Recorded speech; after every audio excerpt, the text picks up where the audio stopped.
भानागढ़ किला 17वीं शताब्दी में बनवाया गया था। इस किले का निर्माण मान सिंह के छोटे भाई राजा माधो सिंह ने करवाया था। राजा माधो सिंह उस समय अकबर के सेना में जनरल के पद पर तैनात थे। उस समय भानागढ़ की जनसंख्या तकरीबन 10,000 थी। भानगढ़ अलवार जिले में स्थित एक शानदार किला है जो कि बहुत ही विशाल आकार में तैयार किया गया है। चारों तरफ से पहाड़ों से घिरे इस किले में बेहतरीन शिल्पकलाओं का प्रयोग किया गया है। इसके अलावा इस किले में भगवान शिव, हनुमान आदि के बेहतरीन और अति प्राचीन मंदिर विद्यमान है। इस किले में कुल 5 द्वार हैं और साथ साथ एक मुख्य दीवार है। इस किले में दृढ़ और मजबूत पत्थरों का प्रयोग किया गया है जो अति प्राचीन काल से अपने यथास्थिति में पड़े हुए हैं। भानागढ़ किला जो देखने में जितना शानदार है उसका अतीत उतना ही भयानक है। आपको बता दें कि भानागढ़ किले के बारे में प्रसिद्ध व कहानी के अनुसार वहां की राजकुमारी रत्नावती, जो कि नाम के ही अनुरूप बेहद खूबसूरत थी, उस समय उनके रूप की चर्चा पूरे राज्य में थी और 7 देश कोने कोने के राजकुमार उनसे विवाह करने के इच्छुक थे। उस समय उनकी उम्र महज 18 वर्ष ही थी और उनका यौवन उनके रूप में और निखार ला चुका था। उस समय कई राज्यों से उनके लिए विवाह के प्रस्ताव आ रहे थे। उसी दौरान वो एक बार किले से अपनी सखियों के साथ बाजार में निकली थी। राजकुमारी रत्नावती एक इत्र की दुकान पर पहुंची और वो इत्रों को हाथों में लेकर उसकी खुशबू ले रही थी। उसी समय उस दुकान से कुछ ही दूरी एक सिंघिया नाम व्यक्ति खड़ा होकर उन्हें बहुत ही गौर से देख रहा था।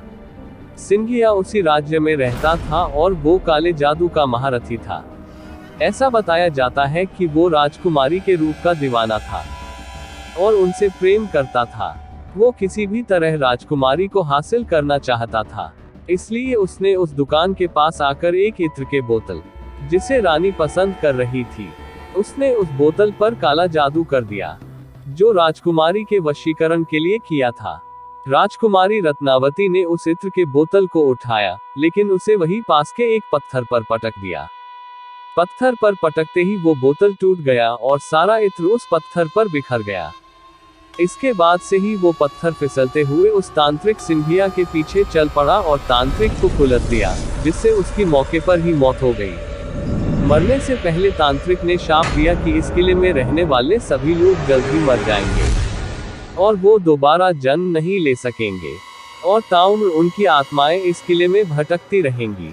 उस तांत्रिक के मौत के कुछ दिनों के बाद ही भानगढ़ और अजबगढ़ के बीच युद्ध हुआ, जिसमें किले में रहने वाले सारे लोग मारे गए। यहाँ तक कि राजकुमारी रत्नावती भी उस शाप से नहीं बच सकी और उनकी भी मौत हो गई। एक ही किले में एक साथ इतने बड़े कत्लेआम के बाद वहां मौत की चीखें गूंज गई और आज भी उस किले में उनकी रूहें घूमती हैं।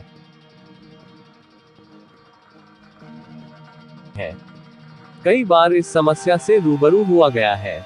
एक बार भारतीय सरकार ने अर्धसैनिक बलों की एक टुकड़ी यहां लगाई थी ताकि इस बात की सच्चाई को जाना जा सके, लेकिन वो भी असफल रही। कई सैनिकों ने रूहों के इस इलाके में होने की पुष्टि की थी। इस किले में आज भी जब आप अकेले होंगे तो तलवारों की टंकार और लोगों की चीख को महसूस कर सकते हैं। इसके अलावा इस किले के भीतर कमरों में महिलाओं के रोने या फिर चिड़ियों के खनकने की भी आवाजें साफ सुनी जा सकती है। किले के पिछले हिस्से में जहां एक छोटा सा दरवाजा है, उस दरवाजे के पास बहुत ही अंधेरा रहता है। कई बार वहां किसी के बात करने या एक विशेष प्रकार के गंध को महसूस किया गया है।